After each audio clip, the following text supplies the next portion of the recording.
The following video is part of the Northern California Training Academy and Casey Family Program's Crisis Communication and Preparation video series.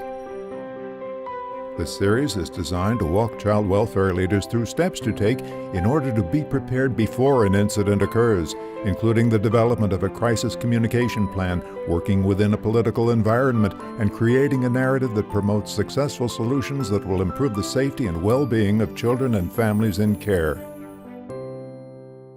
We had a very fortunate experience, unfortunate for the county that there was an issue that required our attention.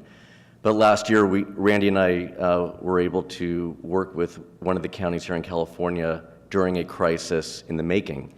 So what we're going to do today is talk about this experience we had and appreciating that many of you don't have full-time PIOs, don't have PIOs at all, or sharing a PIO with 3 or 4 other departments, and that you're really inundated just with the work of the day. This is designed to give you really specific guidance and materials and tools that, while it's fabulous to have PIOs assist you in this, if you don't have that ability, what we're hoping today is that we can give you the tools so you can do some of this on your own.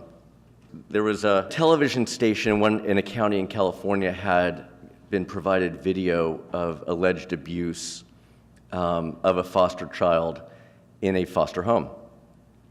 It was extremely dramatic video. It was the kind of video that could be devastating without even knowing anything more than just watching the video, not hearing any explanation. It could cause people to reach pretty negative conclusions about the agency, about the foster family, about, sort of the Cynthia McFadden, we'll go after everybody and find out who's responsible, and probably a lot of people would be responsible. It was very graphic and disturbing, and in the hands of a television station. It was, a very explosive situation. At the same time that this television station had access to this video, there was a murder trial about to start down the street in a death in 2010 of a 1-month-old foster child by a foster parent. It was a shaken baby syndrome case.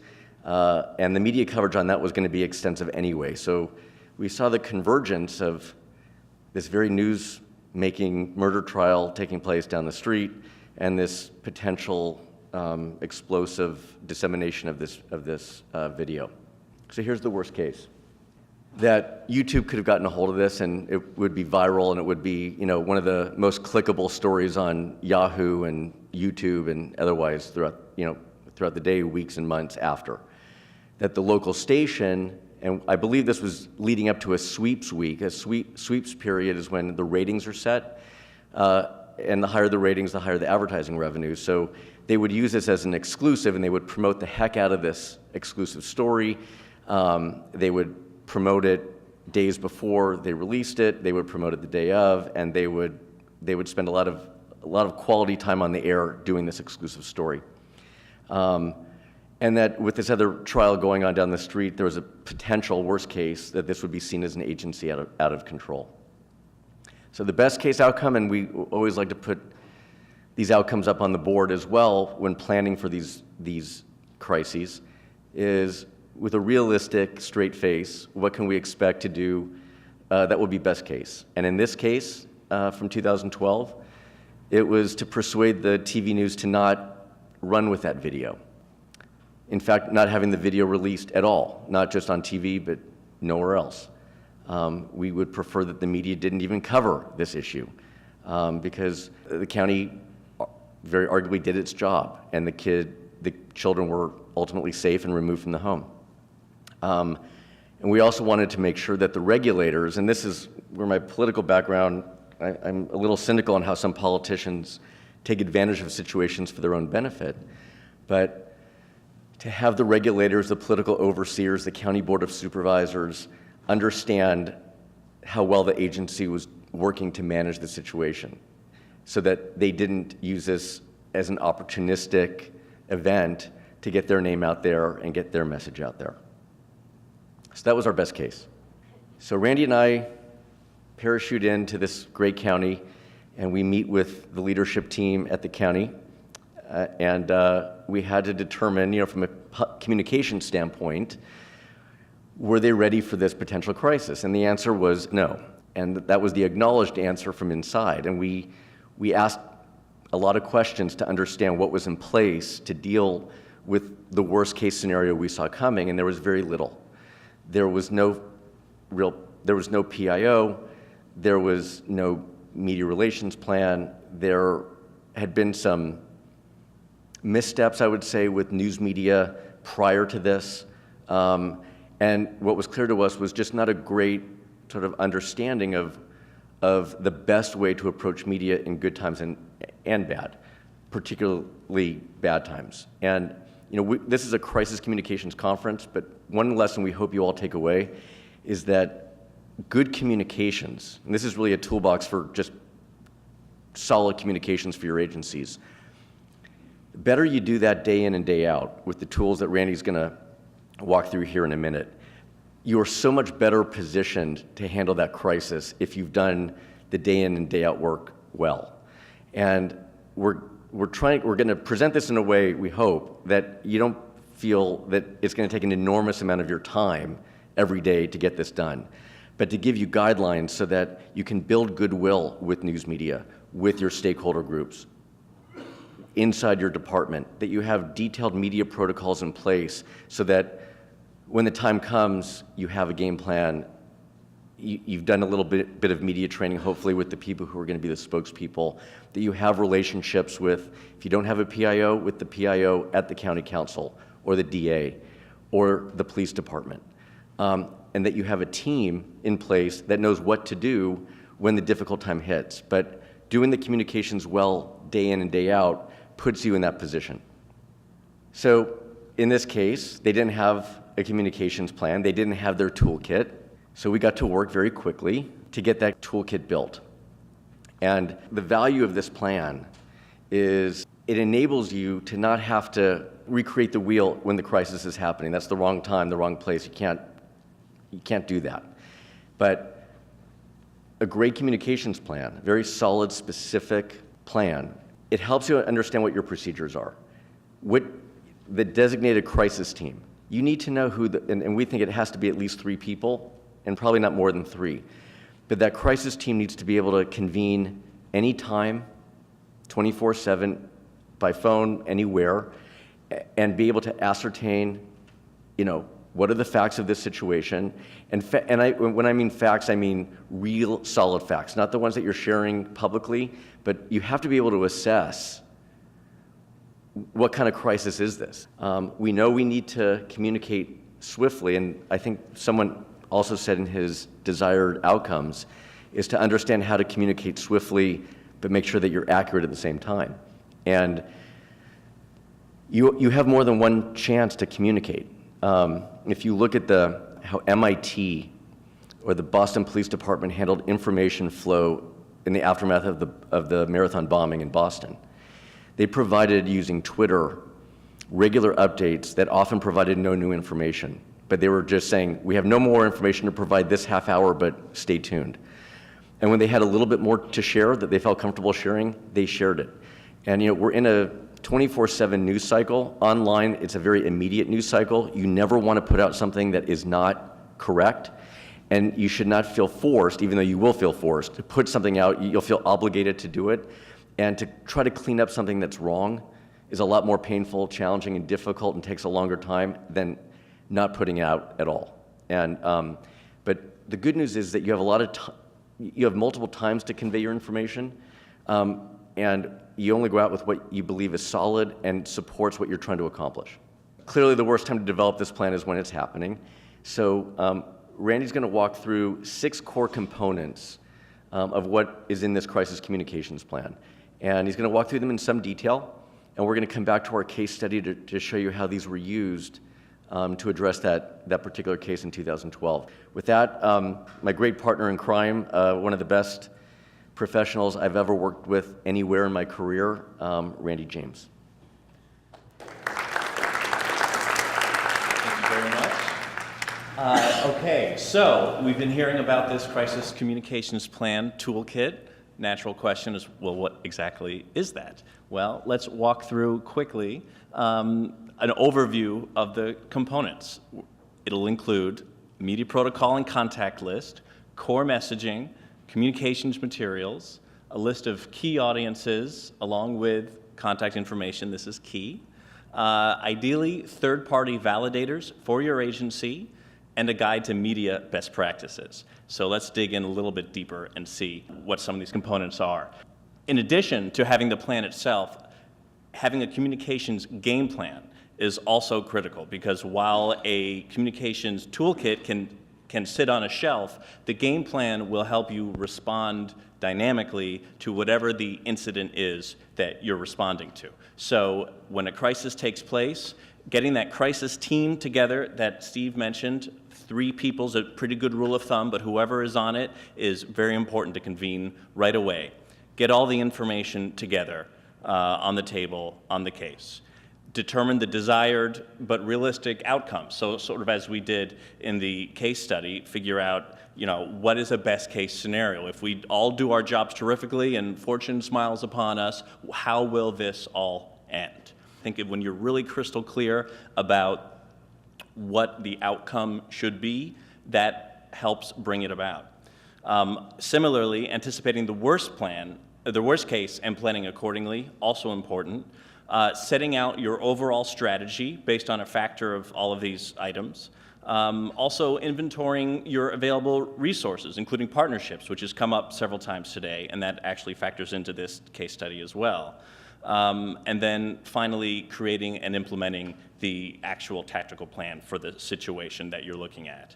So let's go a little bit deeper now into what you'll find in this toolkit. The media protocol is a guide to what you should do when the phone rings and it's a reporter. And what you'll find is, rather than oh my gosh, it's the LA Times, we don't, what do we say, etc. When you have a clear plan laid out in advance, it helps process those calls very smoothly. It will include what to do when the journalist calls, who should take that call. So we recommend that agencies have a designated point of contact, which we'll get to on the next slide.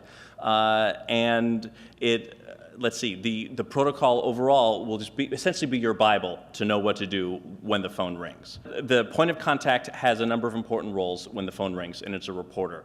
Primarily, it's not to share information. And the bottom bullet point here, the media contact should not be a high-level decision maker. If I'm Randy James, reporter, and I pick up the phone and it's the director of the agency, I'd say, oh great, here's some questions. And that's what we want to avoid. So we want to have someone to insulate the high-level officials by collecting information. And this is just the basic 5 W's. You're a reporter. Who are you calling from? What are you interested in? This is important. The deadline for a response. Sometimes a reporter will call and it'll be 2 p.m. and he says, hey, I'm going to press at 6. I need something fast. Other times it'll be, if the Denver Post was calling for that series they did last year, that I'm sure they spent many months on it, and it's a very different sort of response. Similar on television, they might need something for that day, or they might need something for the next day or even later. So having a time frame in mind will really help guide your response. Media folks tend to not like to be managed. So they want to talk to, and they don't really care if you're the person who's designated to take the call or not. They'll just go down their source list and try to get anyone to talk to them and give them information. And this is where discipline is key.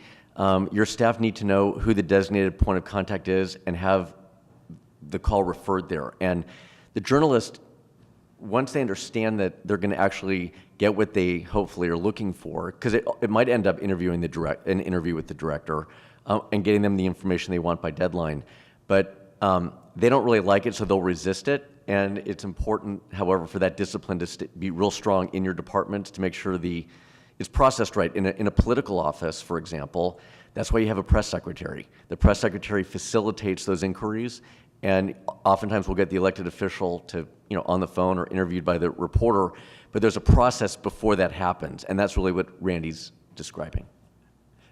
Absolutely. And when you're on the phone with a reporter and the reporter insists on, when did this happen? Why didn't that happen? You say, sir, ma'am, just trying to collect some information, and we'll be sure to have the right person get back in touch with you, or someone will be back in touch with you, et cetera. That helps add a layer of insulation to this whole process. So this is some of the key information that the point of contact needs to collect. Also, a good job for the media point of contact is to, oh, yes. Just answered it. It seems a frequent tactic is a late call on a Friday, 4:30. With our reporters knowing very well that half of our county personnel even have the day off or are already out the door. How advisable is scrambling to provide information that you may not even be able to gather? And what's the alternative? It's a good question, and that is, unfortunately, a tactic that does happen. I think the key guideline is to not rush it, to not put any information out that may not be accurate, may not be vetted. And if they really are calling on right on deadline, you do your best to meet it, but if you don't, you don't. And you can follow up, the next day, and there are other channels to help get the story out, as we'll talk about. And it is, ultimately, there's not a lot that the agency can do when you're really calling on deadline. It is, and it's not, it's a little bit of a cheap tactic, unfortunately, but it can be intimidating for sure. A lot of this comes down to cultivating relationships, which is a very important job for the point of contact and for others in the agency, so that, and then it's funny, so when we talk about the LA Times, we say, wow, they've got a reporter whose sole job is to cover DCFS, and, while on the one hand, this, maybe you feel like you have someone breathing down your neck constantly, but on the other hand, it is someone with whom you can form a relationship, and hopefully someone who has some understanding of the department. So in a way, there is a benefit of dealing with people who know you, who know your agency, and have some context for when an event happens, have some context for, while tragic, it's not the first time. And this is something that happens periodically, and we'll have some sense of what the agency is doing to minimize these instances in the future. And your contact list, as you can imagine, is going to include all of these different forms of media. And it's important to keep this current. We recommend, every quarter at least going through, making sure you understand who's covering your agency, what their contact information is, who their bosses are, who the editors are, news directors, et cetera. Make sure to include media other than English language media. Also online sources. More and more, those are really turned to, in some cases, as credible news sources. And what is going unsaid here is that the media contact list is for your use day to day, but also in times of crisis. So while you might have the one outlet barraging you with questions, when it's time for you to take your message out to the general public through the news media, we want you ready with your media list with updated emails, phone numbers, cell phones, and those contacts. So, and we hope that you've been meeting with them or touching base throughout the year so that they understand who you are and they're prepared to accept information from you. Absolutely. And the contact info can be stored in a spreadsheet that could look a whole lot like this one. Okay. Messaging. This is an incredibly important component, and in a way, it will inform everything else that your PIO or your whoever's speaking with the media is going to do. And I think that speaking in terms of values and priorities and goals is absolutely important. As far as the overall messaging goes, you want to be able to convey in clear language the basics, and here's just some templated example language. CPS is focused on supporting children and families facing challenges that put the safety and well-being of children at risk. Our top priority is ensuring a safe and nurturing environment for each of the 1,600, 20,200 children under our supervision. And even something as simple as that, a lot of people going about their regular lives have no sense of the scale of your organization and just how many young people you all are working with every day or you all are responsible for every day. And if you can help provide that context for a reporter with messaging and some of the other items that we're going to talk about, that will be very valuable. And in a way, I wasn't surprised to hear the story about how once the agency intervened with a reporter, the story changed dramatically. Because once you have a little bit of context about the scale of the agency, who it's working, how many kids it's working with, you begin to see a particular incident in a very different light. So similarly, background document, one-page overview of the organization, and we have an example of that in a moment. Frequently asked questions, and also a public statement template. And this can be, and this is something that we're going to touch on a little bit later also, is let's say an incident takes place, you have a real menu of options as far as how to respond. And one of those options is going to be the public statement. And one of the values of a crisis communications plan is that it saves you from having to be creating all these things under deadline, on pressure, once the incident has taken place. So to have these things ready to go will prove to be very valuable.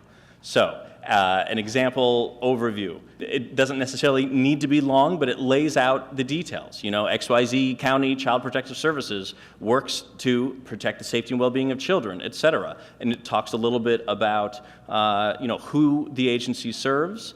A major component of our work is the supervision and oversight of a certain number of kids, et cetera. So it really lays out the basics in a way that a reporter is not going to be able to just pick up from your website necessarily, and helps inform all of the coverage to come.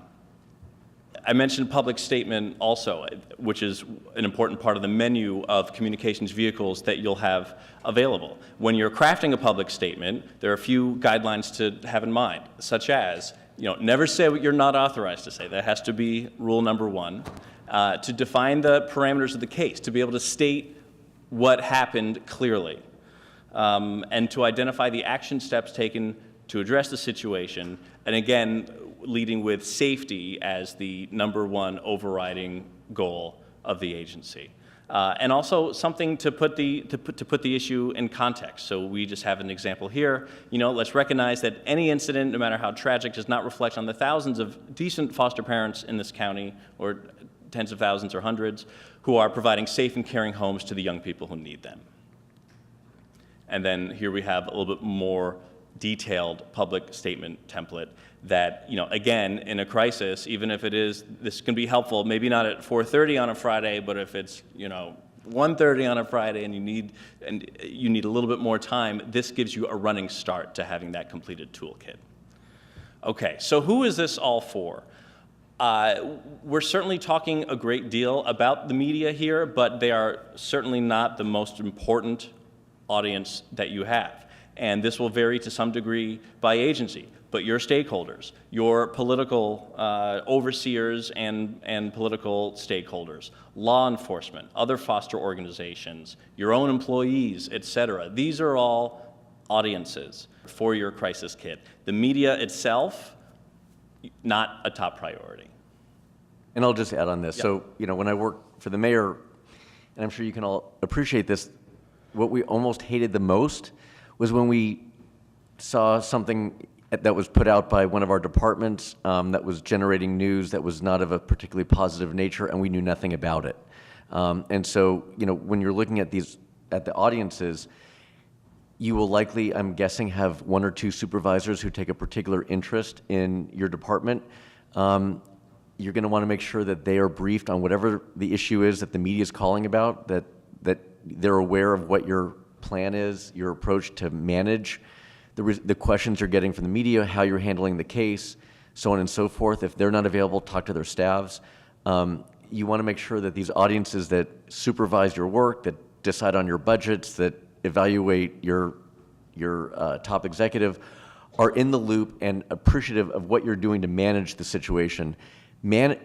Confidence that it's being managed goes a very long way with most elected officials' offices. That's exactly right, and this factors into the particular case study that we went through as well, which we'll get to in a moment. Much like the media, we recommend creating a spreadsheet, getting that information into your matrix, and including current information about how to reach these folks really at any time, email, cell phone, vacation home, whatever it may be. Something else that is helpful, third-party validators. These could be people who are former elected officials, business leaders in the community, heads of nonprofits, people who command respect, who can speak in support of the organization and that you can direct to the media or you can recommend that media contact them, people who can really lend credibility to the work of your organization and can be very helpful in the event of a crisis. So, you know, if there is a child death and questions are being raised about, you know, XYZ county, to have someone who's very respected, the head of the Chamber of Commerce or the owner of the local sports team or, you know, the pastor of the local church say, you know, these are good people and I've had a lot of interaction with them and I stand by them in this tragedy. That can be very, very useful in a time of a crisis.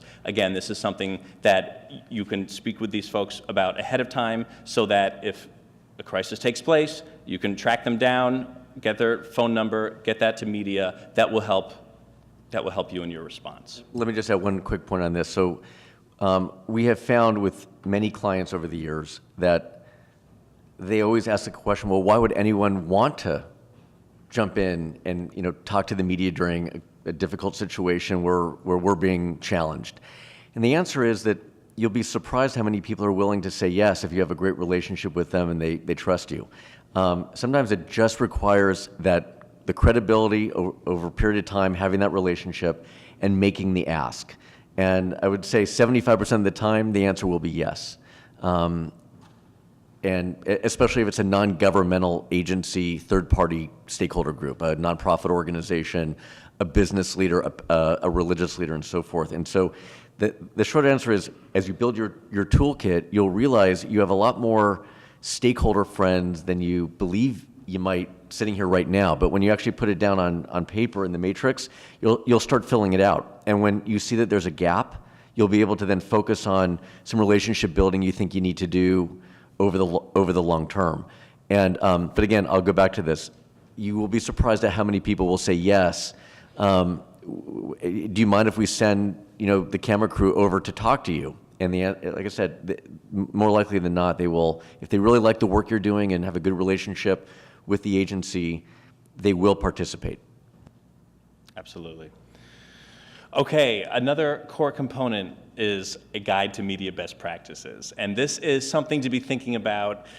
You know, to some degree, it's going to end up in your toolkit, and also more broadly, it's something to just be aware of and to have conversations about within your agency on all these different steps about, okay, how are we actually going to be dealing with the media? Now, as an overriding value here, the default position should be one of openness and transparency, with the caveat that obviously privacy, confidentiality factors into all of the important work that's being done in your agencies. So while yes, you know, there should be a bias toward openness, there are real limits on that. And there are a lot of different options on communications vehicles to consider in the event of a crisis. They include a written statement, which can be read to the media or just emailed, supplied in writing, a one-on-one interview, a press briefing, a press conference, referring to a third party, or in some cases, rare cases, to simply not respond, to decline to respond. Something else as far as media best practices to plan for is having a spokesperson. And that could be a PIO or a shared PIO if you have access to that, but in other cases it can be someone within the agency. Also, when you're dealing with the media, you'll want to be clear on your ground rules. And you've probably heard about on the record, on background, off the record. We could probably have a whole seminar just based on those 3 items, which, believe it or not, actually do mean different things to different reporters. There's not still an ironclad understanding of what all those things mean, with the exception of on the record. However, we recommend, unless this is a relationship you've cultivated very carefully with someone who you know and trust, assume everything you say is on the record. Don't say anything to a member of the press that you would not want to see in the newspaper associated with your name. Also, if you're going to have a media, this is most relevant for television, decide in advance where you're going to hold your interviews. If you want to drive a message about an incident or your agency, you want to think through, okay, what will people see when they're watching us on television? We like the example of, if there's a county seal, or if you can be in front of your beautiful agency building, if you're lucky enough to have one, et cetera. Something that conveys the authority of your organization, and not, oh, I'm at my desk, or you've, stopped me while I'm walking, on a sidewalk or against a wall or something like that. That visual and the authority it conveys matters. Interviews, key tips. As we've mentioned, only say what you know to be true. Don't speculate. And if that means in some cases you're asked a question that you don't know the answer to, it's okay to say, I don't know, let me check on that. And in some cases you can get back to them with the right answer if appropriate, and maybe it's not an appropriate question to be answering. To make eye contact and hold it with your interviewer, especially, again, on television, is also important. Assume you're always on the record. Keep it clear and simple, no jargon. And I think this goes back also to the three levels that Kathy mentioned, that it's easy. I know that the work you all do exists primarily on that third level, on that deep level of almost in the weeds language about actually carrying out the work of your agency, but that's not information and terms and vocabulary that the public generally understands or that a reporter understands. Remember to keep it, to speak in plain language, avoid things like acronyms, and again, always come back to the value of your agency, which is protecting children and their well-being. We say focus on conveying 3 main points. I mean, 3 is a rule of thumb when you are walking out to an interview. Don't try to tell them everything about your agency. Focus on a limited, manageable number of facts and messages you want to get across, and bridge to those points. So if a question is straying off topic, don't be afraid to steer the conversation back to the message that you want to control. So in an interview, you have a lot more control than you may realize. It's not a subpoena, and it's not your job to simply answer questions passively, that you can really identify, this is the message I want to get out, and I'm going to use this interview as an opportunity to do that. Regarding the 3 main points, what I have found to be more effective for us is to really focus on one main point and then find out if there are 2 other points to buttress that one main point, but really zero in on one main point, getting back to that repeat notion that was discussed earlier today. Right. I think that's a good point, and maybe a better way to put it is to say a maximum of 3. And I think having one clear message, especially sometimes in a crisis instance when you really want to cut through with your message, I think having one is fine, and with some supporting points to go along with it, and to not be afraid to repeat is absolutely good advice also. And remember that, unless it's a live interview, which are relatively rare, you're going to be cut and edited if it's television or if it's print or anything else. So if you always stay on message, they can't always catch you. They can't ever catch you off message. So it's okay to repeat that 1 or 2 or whatever the small number of points is you want to make over and over again. It's not the same dynamic as a regular conversation between 2 people. It should be, and we haven't covered this, but it should be set up in a way where the reporter knows that they have 5 minutes or a very brief time. The director's going to come out. He's happy to talk with you, but he's got to get back to his work. Because otherwise, they will sit and try to get as much out of you for a very extended period of time. And that certainly increases the likelihood that you will be off message at some point if you're talking for 20 or 30 minutes. So keeping these interviews brief, because most of the time, by the way, they're really coming, especially broadcast, to get a few sound bites. When you watch the news tonight, look at the sound bites, they're 7 seconds long. So, they don't need to be educated for 30 minutes on camera by the director. That can be done by someone else prior. So setting up a distinct sort of window of time for that interview is something we also highly recommend. Shorter interviews do tend to be better. And that also can be a job for the media point of contact, so someone who really has been maintaining the relationships with the reporters. If that person is present during the interview, it can be that person's job to say, thank you, that's all the time we have today, we're going to have to wrap it up. That is actually preferable to having the director of your agency or whoever may be on camera saying, I'm now going to walk away and look incredibly guilty as I do so. It's okay to say the same thing 10 times to different questions. And Randy talked about bridging, which is a very kind, polite thing to do, but if you watch the morning talk shows where you've got the Republicans and the Democrats talking about debt ceilings, whatever it is they're talking about, they don't even hear the question. They just come on and spit out what they want to say, and they don't look very credible to me in doing that. You want to be able to at least address the question but quickly move to what you want to say. Media monitoring, someone mentioned earlier how important it is to know what's being said about your agency, just in general and also in the event of a crisis. That's absolutely right. I recommend that each one of you, if you haven't done so already, log on to Google today or tomorrow and type in the name of your agency in quotes or whatever it may otherwise be called, and set an alert so that your email pings when it comes up in news coverage. And that can be useful just in ordinary life. If a reporter has written about you, it might be good and it might be something you really want to celebrate, but also there might be some serious misinformation that needs to be addressed. There might be a new reporter covering your beat, or a new TV broadcaster, or someone who you hadn't even thought of, which is important to know. And then clearly in the event of a crisis, it's also important to know exactly what's being said. And here are a few different ways of tracking that. Okay, Steve, crisis team partners.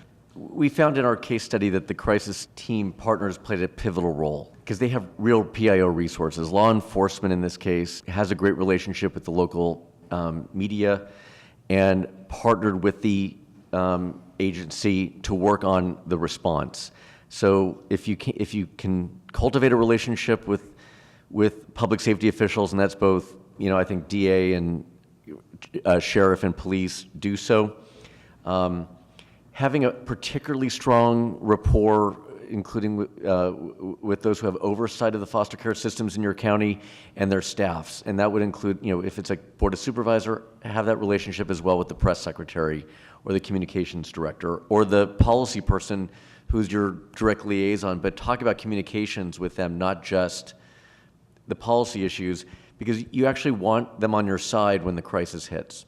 And the county council, I think, is also very, very valuable. Working with county council, explaining what your game plan is, what you're trying to convey, why you're trying to do that. They'll participate in a very productive way with you, and will probably do a fair amount of editing of some of the statements that you're considering putting out, and that's, I think, really positive insurance. As far as the case study that we all were involved in, fortunately, it did have a positive outcome that looked a lot like the best case scenario that we outlined earlier, happily. In our case, the county agency, we worked with the county agency to develop media protocol, communications materials, statement messaging, all of that to have at the ready. And the nice thing about that is once you have it, you can use it again and again, or at least have it available to use again and again. The top tier stakeholders, including political audiences, were briefed. These audiences are more important than the news media, so these were supervisors and others that were contacted directly by a high-level individual within the agency so that there were no surprises and they knew exactly what to expect. There was coordination with the county sheriff's office PIO, because this was someone who had strong ties to the media, who was well known, who had credibility, and frankly, who reporters needed. So this was someone they were very much unlikely to burn. And then that person reached out to the television station that had the footage in question. And I think as a result, the decision was made not to air the tape. And luckily, a public relations crisis was averted, and now that county hopefully has a toolkit that they'll be able to use in the future.